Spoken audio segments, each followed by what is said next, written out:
بسم الله الرحمن الرحيم. المستثنى لفظ يذكر بعد إلا وأخواتها ليعلم أنه لا ينسب إليه ما نسب إلى ما قبلها وهو على قسمين.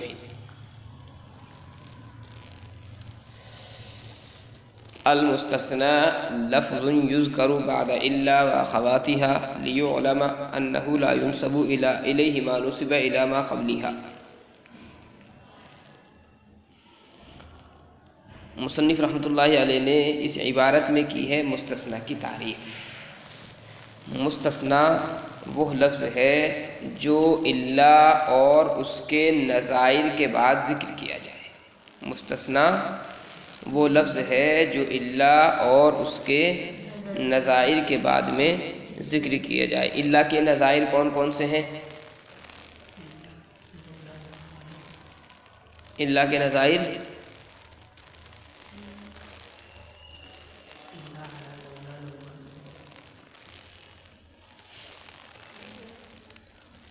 ما خلا، ما عدا، لیس، لا یکون، حاشا، یہ جو ہیں الا کے نظائر۔ یہ کیا ہیں الا کے نظائر؟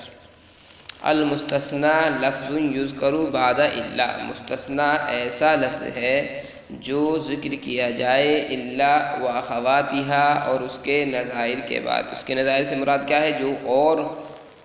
جو اور الفاظ استثناء کے لیے استعمال کیے جاتے ہیں، جیسے ما خلا ہے، ما عدا ہے، اور صرف خلا ہے، اور صرف عدا ہے، اور لیسا ہے، لا یکون ہے، حاشا ہے، یہ سارے الفاظ جو ہیں۔ لیعلم انہ لا ینسب الیہ ما نسب الی ما قبلہا، تاکہ معلوم ہو جائے کہ نہیں نسبت کی گئی ہے اس کی طرف اس چیز کی جس کی نسبت کی گئی ہے اس کے ما قبل کی طرف۔ تو مستثنیٰ کی پوری تعریف کیا ہوئی؟ مستثنیٰ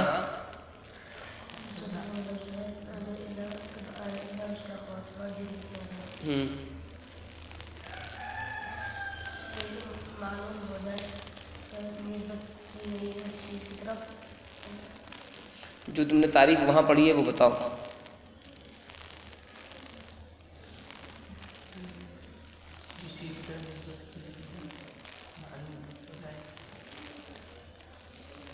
مستثنیٰ وہ لفظ ہے جو الا اور اس کے نظائر کے بعد ذکر کیا جائے تاکہ یہ بات معلوم ہو جائے کہ جس چیز کی نسبت اس کے ماقبل کی طرف کی گئی ہے، جس چیز کی نسبت اس کے ماقبل کی طرف کی گئی ہے اس کی نسبت مستثنیٰ کی طرف نہیں کی گئی ہے۔ وَهُوَ عَلَىٰ قِسْمَيْنِ، یہاں سے مصنف نے مستثنیٰ کی قسمیں بیان کی ہیں کہ مستثنیٰ کی دو قسمیں آتی ہیں، ایک مستثنیٰ متصل ہوتا ہے، ایک مستثنیٰ منقطع ہوتا ہے۔ مستثنیٰ متصل کس کو کہیں گے؟ مستثنیٰ متصل وہ کہلاتا ہے جو متعدد سے نکالا گیا ہے، یعنی پہلے مستثنیٰ من کے اندر داخل ہو اور اس کو پھر حرف استثناء کے ذریعے متعدد سے نکالا گیا۔ اور مستثنیٰ منقطع وہ ہے جس کو متعدد سے نکالا نہ گیا ہو، یعنی وہ پہلے ہی سے مستثنیٰ من کے اندر داخل نہ ہو۔ وَهُوَ عَلَىٰ قِسْمَيْنِ، اور وہ دو قسموں پر ہے۔ متصل ہے، وَهُوَ مَا أُخْرِجَ عَنْ مُتَعَدِّدٍ، اور وہ ہے جس کو نکالا گیا ہو متعدد سے الا اور اس کے اخوات کے ذریعے، جیسے جاء القوم الا زیدا، میرے پاس قوم آئی سوائے زید کے، تو جب قوم کہا تھا جاء القوم تو قوم کے اندر زید بھی داخل ہے، الا کے ذریعے زید کو نکال دیا۔ اور مستثنیٰ منقطع ہے، وَهُوَ الْمَذْكُورُ بَعْدَ إِلَّا وَأَخَوَاتِهَا، اور وہ ہے جو مذکور ہو الا اور اس کے نظائر کے بعد، غیر مخرج عن متعدد، اس حال میں کہ اس کو نہ نکالا گیا ہو متعدد سے، لعدم دخولہ، اس کے داخل نہ ہونے کی وجہ سے متعدد میں، اس کے داخل نہ ہونے کی وجہ سے پھر مستثنیٰ من میں یعنی متعدد میں، جیسے جاء القوم الا حمارا، میرے پاس قوم آئی سوائے گدھے کے، تو قوم کے اندر حمار پہلے بھی داخل نہیں تھا، لہذا پہلے داخل نہیں تھا تو اب اس کو نکالا بھی نہیں گیا ہے۔ آگے بات سمجھ میں؟ تو سب سے پہلے مصنف نے مستثنیٰ کی تعریف کی ہے کہ مستثنیٰ وہ کہلاتا ہے جو الا اور اس کے نظائر کے بعد میں، مستثنیٰ وہ لفظ کہلاتا ہے جو الا اور اس کے نظائر کے بعد میں ذکر کیا جائے تاکہ اس بات کو بتلائے کہ جس چیز کی طرف ماقبل کی طرف کی گئی ہے، جس چیز کی نسبت ماقبل کی طرف کی گئی ہے اس کی نسبت مستثنیٰ کی طرف نہیں کی گئی۔ جیسے جاء القوم الا زیدا میں یہاں پر قوم کی طرف کس کی نسبت ہے؟ آنے کی، مجی کی نسبت۔ تو اللہ نے اس بات کو بتا دیا، زیدن جو اللہ کے بعد آ رہا ہے، اللہ کے بعد آ رہا ہے، یہ ہے مستثنا، یہ کیا ہے؟ مستثنا ہے، اور اللہ کے بعد آنے کی وجہ سے اس نے اس بات کو بتلا دیا کہ مجی کی نسبت جو قوم کی طرف ہے وہ زید کی طرف نہیں۔ یا جیسے جان قوم اللہ حمارن کے اندر حمار نے بات بتلا دی کہ مجی کی نسبت جو قوم کی طرف ہو رہی ہے وہ حمار کی طرف نہیں ہو رہی ہے۔ پھر مستثنا کی ہو گئی ہے دو قسم، مستثنا متصل اور مستثنا منقطع۔ مستثنا متصل کس کو کہیں گے؟ جس کو جو پہلے مستثنا من کے اندر داخل ہو، جو پہلے مستثنا من کے اندر داخل ہو اور پھر الفاظ استثناء کے ذریعے اس کو نکالا گیا ہو۔ اور مستثنا منقطع کس کو کہیں گے؟ جو پہلے ہی سے داخل نہ ہو، جو پہلے ہی سے داخل نہ ہو، ٹھیک ہے۔ وَعَلَمْ أَنَّ إِعْرَابَ الْمُسْتَثْنَى عَلَى أَرْبَعَةِ أَقْسَامٍ، یہاں سے مصنف رحمۃ اللہ علیہ نے مستثنا کے اعراب بیان فرمائے، مستثنا کے اعراب بیان فرمائے۔ تم نے پڑھا ہوگا مستثنا کے اعراب کی کتنے قسمیں ہیں؟ 4۔ کتنے قسمیں ہیں؟ 4 قسمیں۔ نمبر 1 وجوب نصب، نمبر 1 وجوب نصب، یعنی جن صورتوں میں نصب واجب ہوتا ہے، جن صورتوں میں نصب واجب ہوتا ہے۔ اور اس کے بعد میں ہے 2 صورتوں کا جواز، یعنی نصب یہ مستثنا ہونے کی وجہ سے اور ما قبل سے بدل، ما قبل سے بدل 2۔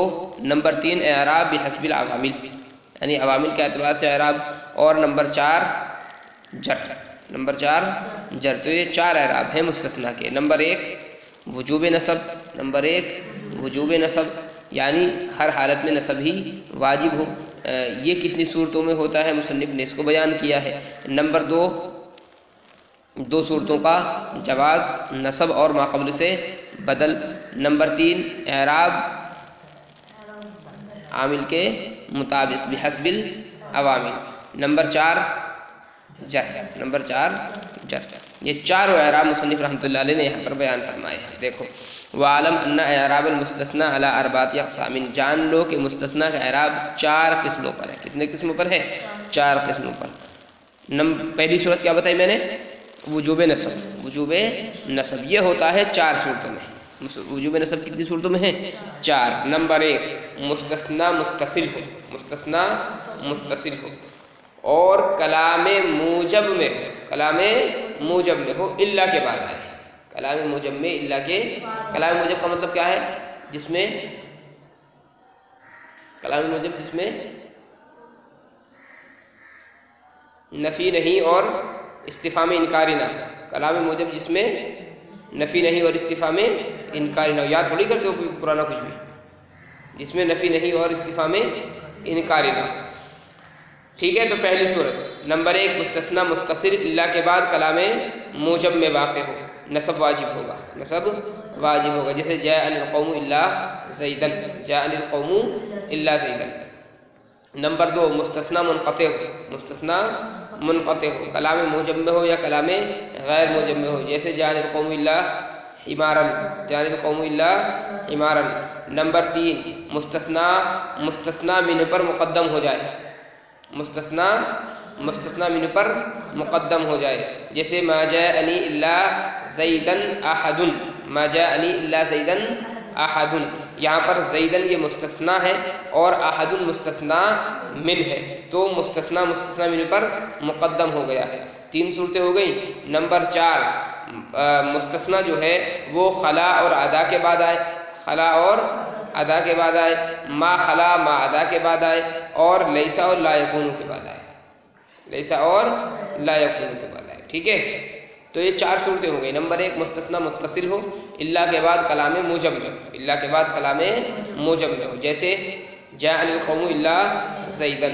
نمبر 2 مستثنا منقطع ہو، کلام موجب میں ہو یا غیر موجب میں ہو، جاء القوم الا حمارن اور ما جاء القوم الا حمارن، دونوں صورتیں ہیں۔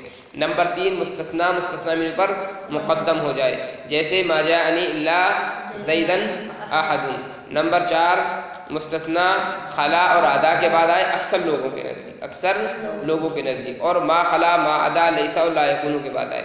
ان 4 صورتوں میں نصب واجب ہوتا ہے، ان 4 صورتوں میں نصب واجب ہوتا ہے، ٹھیک ہے۔ دیکھو وَعْلَمْ أَنَّ إِعْرَابَ الْمُسْتَثْنَى عَلَى أَرْبَعَةِ أَقْسَامٍ، جان لو کہ مستثنیٰ کا اعراب 4 قسموں پر ہے۔ فَإِنْ كَانَ مُتَّصِلًا، اگر مستثنیٰ متصل ہو اور واقع ہو الا کے بعد کلام موجب میں، یا مستثنیٰ منقطع ہو جیسا کہ گزر چکا، یعنی ابھی اوپر مثال گزری ہے جان القوم اللہ حمارن، او مقدما علی المستثنی من، او مقدما علی المستثنی منہ، یا مقدم کر دیا جائے مستثنی منہ پر، جیسے ما جاءنی الا زیدن احد، او کانا بعد خلا وعدا، یا خلا اور عدا کے بعد ہو اکثر لوگوں کے نزدیک، یا ما خلا ما عدا کے بعد ہو، یا لیسا اور لا یکونو کے بعد ہو، جیسے جاءنی القوم خلا زیدن۔ ساری مثالیں اس سے بنا سکتے ہو۔ کانا منصوباً، تو مستثنی منصوب ہوگا، مستثنی کیا ہوگا؟ منصوب ہوگا۔ اس کے بعد میں مصنف رحمۃ اللہ علیہ نے بیان کیا ہے 2 صورتوں کا جواز، 2 صورتوں کا جواز جو ہے نصب اور ما قبل سے بدل۔ یہ کب ہوگا؟ مصنف رحمۃ اللہ علیہ بتا رہے ہیں اگر مستثنی کلام غیر موجب میں آئے، مستثنی کلام غیر موجب میں ہو، مستثنی کیا ہو؟ کلام غیر موجب میں ہو، اور مستثنی من مذکور ہو، اور مستثنی من مذکور ہو، تو 2 صورتیں جائیں گے۔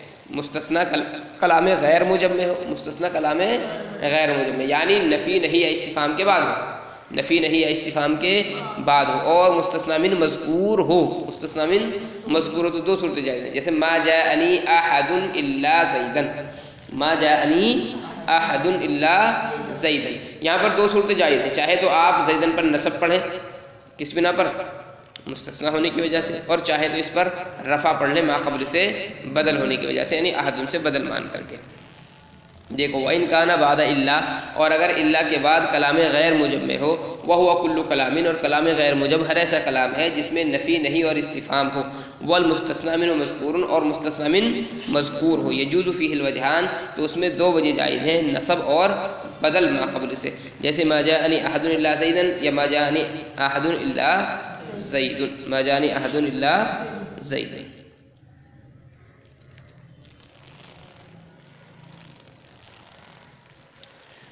نمبر 3، تیسری جو صورت ہے کیا ہے؟ وَإِنْ كَانَ مُفَرَّغًا، مستثنی مفرغ، مستثنی مفرغ ہو، بِأَنْ يَكُونَ بَعْدَ إِلَّا فِي كَلَامٍ غَيْرِ مُوجَبٍ، اس طور پر کہ وہ الا کے بعد کلام غیر موجب میں ہو، کلام غیر موجب میں ہو، وَالْمُسْتَثْنَى مِنْهُ غَيْرُ مَذْكُورٍ، اور مستثنی من مذکور نہ ہو، مستثنی من مذکور نہ ہو، کان اعرابہ بحسب العوامل، تو اس کا اعراب عامل کے مطابق ہوتا ہے، جیسے ما جاءنی الا زید، ما رأیت الا زید، ما مررت الا بزید۔ یہ تیسری صورت مصنف رحمۃ اللہ علیہ نے بتائی ہے کہ مستثنی مفرغ الا کے بعد کلام غیر موجب میں واقع ہو، مستثنی مفرغ الا کے بعد کلام غیر موجب میں واقع ہو، تو اور مستثنی من مذکور نہ ہو، اور مستثنی من مذکور نہ ہو، تو اعراب عامل کے مطابق آتا ہے، جیسے ما جاءنی الا زید، ما رأیت الا زید، ما مررت الا بزید۔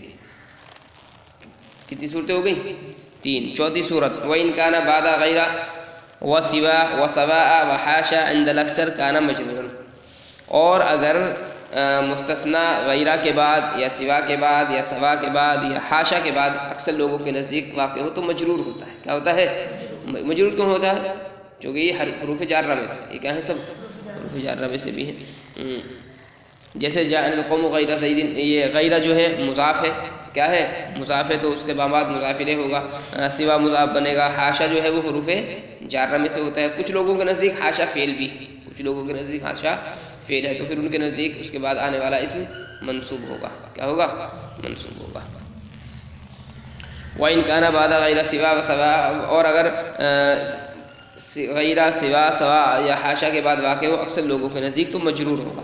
تو غیرہ سوا سوا کے بعد کیوں ہوگا؟ اس لیے کہ مضاف بنیں گے اور ما بعد مضاف الیہ بنے گا، اور حاشا کے بعد کیوں ہوگا؟ اس لیے کہ حاشا حرف جر میں سے ہے۔ ٹھیک ہے،